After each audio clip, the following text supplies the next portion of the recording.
Want to get this show ad-free? Head to dailytechnewsshow.com/subscribe to find out how.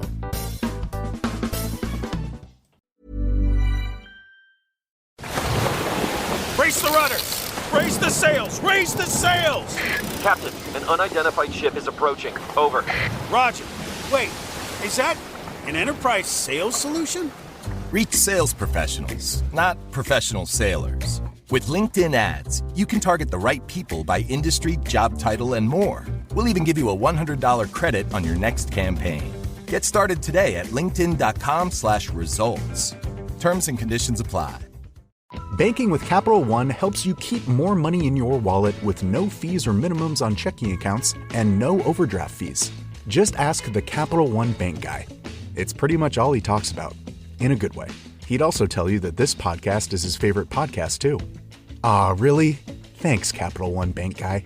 What's in your wallet? Terms apply. See CapitalOne.com/bank. Capital One N.A. member FDIC.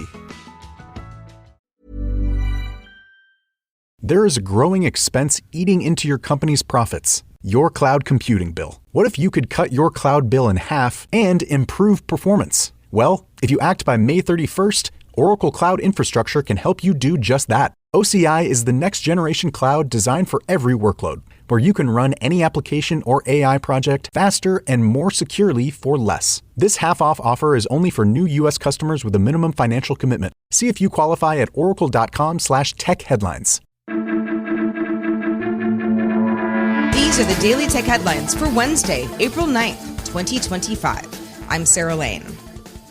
At its Cloud Next event on Wednesday, Google unveiled Ironwood, its 7th-gen tensor processing unit and first chip optimized specifically for AI inference. It has 4,614 T-flops of peak performance and 192 gigabytes of RAM per chip, designed for efficiency, speed, and scalability in AI workloads. Google Cloud customers get it later this year in 2 cluster sizes and can integrate with Google's AI hypercomputer. Google also introduced Workspace Flows, powered by custom Gemini AI gems that streamline multi-step processes like customer support and policy reviews without needing code. New AI features are also coming to Google Docs for audio summaries and writing suggestions, Sheets for data analysis help, Meet for AI meeting recaps, Chat for conversation summaries, and Vids for AI-generated video clips. Users also now have more control over where Gemini processes their data, supporting compliance with regulations like GDPR. Samsung's Bally robot was first introduced way back in 2020 and finally is launching this summer in the US and South Korea, now with Google's Gemini AI through a partnership with Google Cloud. Bally can process voice, audio, and visual data, control smart home devices, and offer health and style suggestions, although no price information yet. Reddit has upgraded its search tool Reddit Answers by integrating Google's Gemini through Vertex AI for faster and curated responses. It first launched in beta back in December to summarize relevant posts and comments to keep users on platform rather than bouncing out to search on Google. It's available in English on the web and iOS in the US. Nintendo delayed pre-orders for the Switch 2 in Canada to align with US pre-order timing, which was pushed due to tariff concerns. The console's June 5th launch date and $629 price stay the same for now. Game pricing will vary, with some titles hitting $113 Canadian dollars. Nikkei Asia reports that Nintendo is postponing the Switch 2 release in China, apparently in response to China's tight controls targeting the gaming industry. Nintendo is planning to launch the Switch 2 in Japan, Europe, and other regions on June 5th, but mainland China is not included among those initial markets. Reuters sources say that the Department of Government Efficiency is using AI to monitor federal communications for anti-government sentiment, including agencies like the Environmental Protection Agency. DOGE staff are reportedly using encrypted apps like Signal, plus tools like Google Docs and Grok AI to bypass traditional oversight.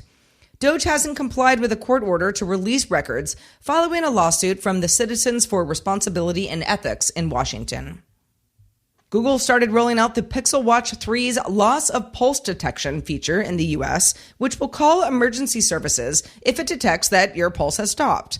The feature uses passive and active sensors to verify accuracy before triggering alerts, giving you a chance to respond if it happens to be a false positive. It was approved by the FDA in February. And finally, IBM announced the Z17 mainframe, designed to support more than 250 AI use cases, powered by IBM's new Telum 2 processor, with a 50% performance boost over its predecessor and improved energy efficiency, support for up to 96 AI accelerator chips, and integration with open source tools. The Z17 availability starts on June 8th. For more analysis of the tech news of the day, subscribe to dailytechnewsshow.com. That's where you can find show notes and links to all these headlines there as well. I'm Sarah Lane. I thank you for listening, and we'll talk to you next time.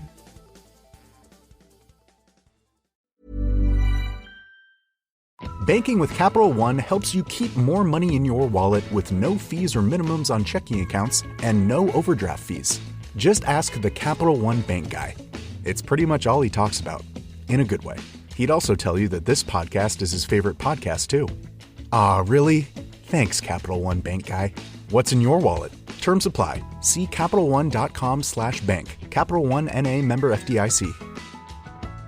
And now, a next-level moment from AT&T Business. Say you've sent out a gigantic shipment of pillows, and they need to be there in time for International Sleep Day. You've got AT&T 5G, so you're fully confident. But the vendor isn't responding, and International Sleep Day is tomorrow. Luckily, AT&T 5G lets you deal with any issues with ease, so the pillows will get delivered and everyone can sleep soundly, especially you. AT&T 5G requires a compatible plan and device. Coverage not available everywhere. Learn more at att.com/5G network.